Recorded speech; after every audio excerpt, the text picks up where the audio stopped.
എല്ലാ കൂട്ടുകാർക്കും നല്ലൊരു രാത്രി ആശംസിച്ചുകൊണ്ട് നമുക്ക് നേരെ കിരണിന്റെ കല്യാണിയുടെ നാളത്തെ നല്ലൊരു പ്രൊമോ വിശേഷം കേട്ടാലോ. ആദ്യമായി കാണുന്നവരാണെങ്കിൽ ചാനൽ ഇഷ്ടപ്പെട്ട ഒന്ന് സബ്സ്ക്രൈബ് ചെയ്യാൻ മറക്കരുത്. വീഡിയോ ഇഷ്ടപ്പെടുവാണെങ്കിൽ ലൈക്ക് ചെയ്യാനും മറക്കരുത് കേട്ടോ. നമ്മുടെ മുന്നോട്ടുള്ള യാത്രയിൽ നിങ്ങളുടെ സപ്പോർട്ട് ലൈക്ക് വേണം നമുക്ക് ഏറ്റവും കൂടുതൽ പ്രചോദനമായി മാറിക്കൊണ്ടിരിക്കണേ. അപ്പൊ നമുക്ക് നേരെ നമ്മുടെ വിശേഷത്തിലേക്ക് പോയാലോ. അങ്ങനെ ഇന്നത്തെ വിശേഷം നമ്മൾ കണ്ടു. ആകെപ്പാടെ തകർന്ന് ഐസുവിന്റെ ഫ്രണ്ടില് ഭാനുമതി മുത്തശ്ശി വിക്രം കൂടെ നിൽക്കുകയാണ്. പരസ്പരം കണ്ണി നോക്കി നിൽക്കാനല്ലാതെ അവർക്കൊന്നും ചെയ്യാൻ പറ്റുമായിരുന്നില്ല. അവർക്ക് മനസ്സിലായി എല്ലാരും കൂടെ കൂടിച്ചേർന്നിട്ടുള്ള തന്ത്രമാണെന്നുള്ള കാര്യം. പിന്നീട് ഭാനുമതി മുത്തശ്ശി പറഞ്ഞു, വിഷമിക്കണ്ട മോനെ, എന്താണെങ്കിലും 10-12 കോടി രൂപ നമുക്ക് ലാഭം ഉണ്ടല്ലോ. അതിനകത്തുനിന്ന് കമ്പനിയുടെ അതിനകത്തുനിന്ന് പകുതി പൈസ 6 കോടി കിട്ടിയാലും നമ്മുടെ കടങ്ങളൊക്കെ വീട്ടാലോ. ആ രാജപ്പണിന് കൊടുക്കാനുള്ള പണം കൊടുക്കാം. പിന്നെ ബാക്കി പൈസ അത് വെച്ച് നമുക്ക് സുഖമായിട്ട് ജീവിക്കാലോ എന്ന് പറയാം. ഇത് കേട്ടുകഴിഞ്ഞപ്പോഴത്തേനും വിക്രം പറഞ്ഞു, അതെ മുത്തശ്ശി, അത് അവര് തരുമെന്ന് തോന്നുന്നുണ്ടോന്ന് ചോദിക്കുക. എന്താടാ മോനെ നീ അങ്ങനെ പറഞ്ഞേ? ഒരു പക്ഷെ എന്നെ MD ആക്കി വെച്ച് അവര് പല ലക്ഷ്യങ്ങളും മുന്നിൽ കണ്ടായിരിക്കും. അവര് ചിലപ്പോ ആ പണം തന്നില്ലെങ്കിലോ നമ്മൾ എന്ത് ചെയ്യുമെന്ന് ചോദിക്കുക. എന്റെ ദേവി, അവരങ്ങനെ പണം തരാതിരിക്കുവോ? അങ്ങനെ തരാതെ വന്ന് നമ്മൾ എന്ത് ചെയ്യടാ മോനെന്ന് ചോദിക്കുക. എനിക്കറിയില്ല എന്ത് ചെയ്യണമെന്ന്. ഒരു കാര്യം ഞാൻ പറഞ്ഞേക്കാം, വിട്ടുകൊടുക്കരുത് നമ്മള്. ഇത് കേട്ടതും വിക്രം പറഞ്ഞു, എല്ലാത്തിനും തീർത്തിട്ടാളും കുഴപ്പമില്ല, ആ പണം ഞാൻ വാങ്ങിച്ചെടുക്കും. ഞാനും അച്ഛനും അധ്വാനിച്ചുണ്ടാക്കിയ മുതലാത്, അതൊരിക്കലും ആർക്കും വിട്ടുകൊടുക്കില്ല എന്ന് പറയണം. ഇത് കേട്ടതും ഭാനുമതി മുത്തശ്ശി പറഞ്ഞു, ശരിയാടെ മോനെ, എന്നാലും അവർക്ക് അങ്ങനെയൊക്കെ ചെയ്യാൻ പറ്റുവാടോ മോനെ, അങ്ങനെയൊക്കെ ചെയ്യുമോന്ന് ചോദിക്കാം. അമ്മ എന്തല്ല മുത്തശ്ശി, അവരതല്ല അതിലപ്പുറം ചെയ്യുന്ന ആൾക്കാരാ. കാരണം അല്ലെങ്കിൽ അവരിങ്ങനെയൊക്കെ ചതി ചെയ്യുവോ? അച്ഛനെ ഇത്രമാത്രം സ്നേഹിച്ച് കൂടെ കൊണ്ടു നടന്നിട്ട് അവസാനം കണ്ടില്ലേ അച്ഛനോട് എന്ത് വലിയ ചതിയെ ചെയ്തെന്നുള്ള കാര്യം ഒരു സൂചന പോലും തരാതെ അവര് കാണിച്ചു കൂട്ടിയതൊക്കെ മുത്തശ്ശിയും കണ്ടല്ലേ നിൽക്കും. എന്നാലും ഇത്രയ്ക്ക് വേണ്ടിയിരുന്നില്ല എന്ന് പറയണം. ഈ സമയം ഭയങ്കര സന്തോഷത്തിലായിരുന്നു മണ്ഡപത്തിൽ എല്ലാരും. ദീപയും കല്യാണിയും കിരണും അങ്ങനെ എല്ലാരും കൂടെ ബൈജു എല്ലാരും കൂടെ ചേർന്നിട്ട് അവിടെ മണ്ഡപത്തിൽ വെച്ച് ഡാൻസ് കളിക്കുകയാണ്. അങ്ങനെ പ്രകാശന്റെ പതനമായല്ലോ. പ്രകാശന്റെ പതനം ആഘോഷിക്കാൻ തന്നെ തീരുമാനിച്ചു. ഈ സമയത്ത് ബൈജു പോയി കുറെ പടക്കം കൊണ്ടുവരികയാണ്. പിന്നീട് അവിടെ ഇട്ട് പടക്കം പൊട്ടിക്കുകയാണ്. ഇതെല്ലാം കണ്ടുകൊണ്ടിരുന്ന രാജപ്പണ്ണൻ ബാലനോട് പറഞ്ഞു, കണ്ടില്ല സന്തോഷം എത്രമാത്രമാണ്. ഇത് കേട്ട് കഴിഞ്ഞപ്പോ ബാലനും പറഞ്ഞു, അത് പിന്നെ അങ്ങനെയല്ലേ വരത്തുള്ളൂ. സത്യത്തിന് നീതിക്ക് നിരക്കാത്ത ചെയ്തിട്ടുണ്ടെങ്കിൽ അവസാനം ഒരു ഗതിയും കിട്ടാതെ പോകും. അതേ ഒരു ഗതിയല്ലേ പ്രകാശന് വന്നിരിക്കുന്നേ.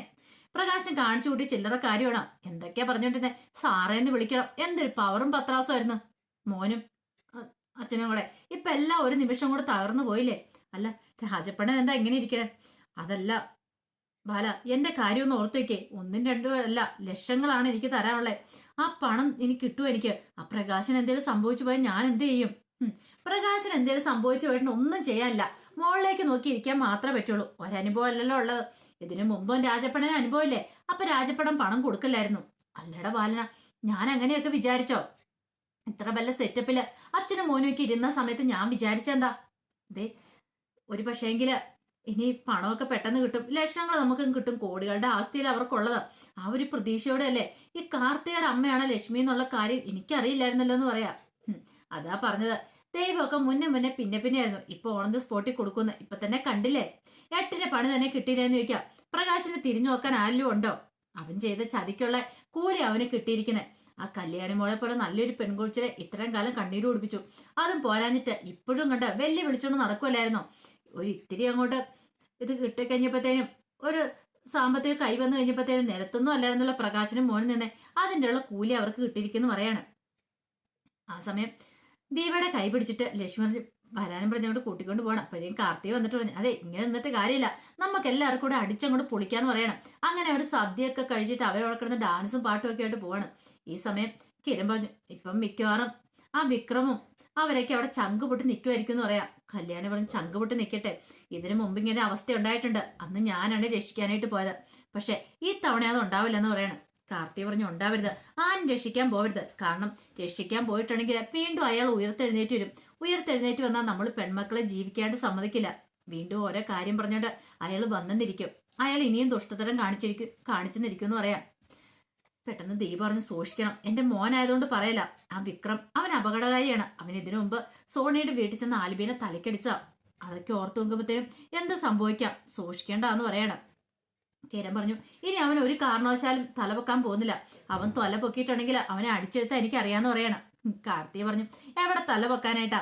ഇപ്പൊ കമ്പനിയുടെ ലാഭവിഹിതം 12 കോടിയുണ്ട്. അപ്പൊ അതിനകത്തുനിന്ന് 6 കോടി കിട്ടുമെന്ന് പ്രതീക്ഷിച്ചിരിക്കുക. ഒരു 1-2 കോടിയൊക്കെ ലാഭം ഉണ്ടായിട്ടുണ്ട്. അവരെ ഞാൻ പറഞ്ഞു വിശ്വസിപ്പിച്ചിരിക്കുന്ന 12 കോടി എന്നൊക്കെയാ. അപ്പൊ ആ ഒരു പ്രതീക്ഷയോട് കൂടിയിട്ടാണ് എല്ലാരും ഇരിക്കുന്നേ.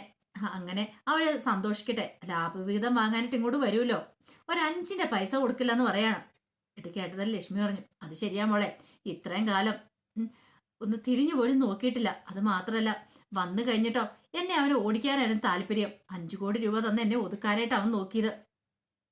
ഇത്രയും കാലം ചെയ്തു കൂട്ടിയ തെറ്റുകൾ പോരാഞ്ഞിട്ട് വീണ്ടും ഒരു പെണ്ണിന്റെ ജീവിതം കൊണ്ട് നശിപ്പിക്കാൻ അവൻ ശ്രമിച്ചേ. ഒരിക്കലും അവൻ സ്വപ്നത്തിൽ പോലും പ്രതീക്ഷ കാര്യമായിരുന്നില്ല ഞാനാന്നുള്ള കാര്യം.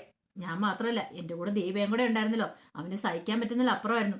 അവന്റെ നെഞ്ചി പെടഞ്ഞ് അവൻ മരിക്കണം എന്നതോട് കൂടിയിട്ട്. ഇത് കേട്ടതും പെട്ടെന്ന് കാർത്തി പറഞ്ഞു, അങ്ങനെ പെട്ടെന്ന് മരിക്കില്ലമ്മേ, കുറച്ചുകൂടെ ജീവിച്ചിരിക്കണം, അനുഭവിച്ച് വേണം തീർക്കാനായിട്ട്. അത് കണ്ടോണ്ട് അവരുടെ മോനും അവരുടെ അമ്മയൊക്കെ ഇങ്ങനെ വിഷമിച്ചിരിക്കണം. ആ വേദന നമുക്ക് കാണണം. ഇത്രയും കുറെ കാലം നമ്മൾ വേദനിച്ചില്ലേ, നമ്മുടെ വേദന എന്താന്ന് അവർ മനസ്സിലാക്കണം. പെൺകുട്ടികൾ ജനിച്ചു കഴിഞ്ഞിട്ടുണ്ടെങ്കിൽ എന്താ സംഭവിക്കുന്നത് അവർക്ക് മനസ്സിലാക്കണം. അതെ, ആൺകുട്ടി ഉണ്ടായാൽ മാത്രമേ ജീവിതം നല്ല സന്തോഷത്തോടെ മുന്നോട്ട് പോകത്തുള്ളൂ, അല്ലെങ്കിൽ കുടുംബം ഉന്നതിയിലേക്ക് എത്തുള്ളൂ എന്നുള്ള അവന്റെ ആ ചിന്താഗതിയൊക്കെ തന്നെയാണ് ആദ്യം മാറ്റേണ്ടത്. പെൺകുട്ടിയെ ഉണ്ടായാൽ എന്താ കുഴപ്പം, പെൺകുട്ടി ജനിച്ചിട്ടുണ്ടെങ്കിൽ നല്ല കാലമാണ് എന്ന് അവൻ തന്നെ മനസ്സിലാക്കണം. അല്ല, ഇനിയിപ്പോൾ അതുണ്ടാവും എനിക്ക് തോന്നുന്നില്ലെന്ന് കാർത്തിക് പറയാണ്. മിക്കവാറും ഇതോട് കൂടിയിട്ട് കാര്യത്തിൽ ഒരു തീരുമാനമായിരിക്കും. എനിക്കൊരു അച്ഛൻ എന്നുള്ള സെന്റിമെന്റ്സും കാര്യങ്ങളൊന്നും വരുന്നില്ല. കാരണം അത്രമാത്രം ദ്രോഹം എൻ്റെ അമ്മയോട് ചെയ്തിട്ടുണ്ട്. അതിനേക്കാൾ ഉപരി കല്യാണിയോടും ഈ നീ നിൽക്കാൻ ദീപാന്റിയോടും ഒക്കെ ചെയ്തിട്ടുണ്ട്. അതൊന്നും അത്ര പെട്ടെന്ന് പൊറുക്കാനും മറക്കാനും പറ്റുന്ന കാര്യമില്ലെന്ന് പറയാണ്. ഇത് കേട്ടോണ്ട് ഒന്ന് വൈജു പറഞ്ഞു, അത് ശരിയാ, നിങ്ങൾ കണ്ടോ, മിക്കവാറും കണ്ടോ, ഇന്നത്തോട് കൂടിയിട്ട് അയാളുടെ കാര്യത്തിൽ ഒരു തീരുമാനവും. പക്ഷേങ്കിൽ ആ വിക്രം എന്ന് പറയുന്നവനുണ്ടല്ലോ, അവൻ വെറുതെ ഇരിക്കത്തില്ല. പിന്നെ അവൻ ഇങ്ങോട്ട് വന്നാലും ഇനിയിപ്പോ ഒന്നും സംഭവിക്കാൻ പോകുന്നില്ല. അവനും അവന്റെ ആ അമ്മൂമ്മയൊക്കെ എന്ത് ചെയ്യുമെന്ന് നമുക്ക് കണ്ടറിയാന്നൊക്കെ പറയാണ്. ഈ സമയം തകർന്ന മനസ്സോട് കൂടിയിട്ട് ഐസുവിന്റെ മുന്നിൽ വിക്രമൊക്കെ നിൽക്കുകയാണ്. പിന്നെ ഡോക്ടർ വന്നിട്ട് പറഞ്ഞു, അതെ ബില്ല് പേ ചെയ്യണമെന്ന് പറയണം. ബില്ല് പേ ചെയ്യണമെന്ന് പറഞ്ഞു കഴിഞ്ഞപ്പോഴത്തേനും വിക്രം ആകെപ്പാടെ വല്ലാത്തൊരവസ്ഥയായി പോയി. പണം വേണം, പണത്തിന് വേണ്ടി ഇനിയിപ്പോ എന്ത് ചെയ്യും? കുറച്ച് പൈസ മാത്രമേ കയ്യിലുള്ളൂ.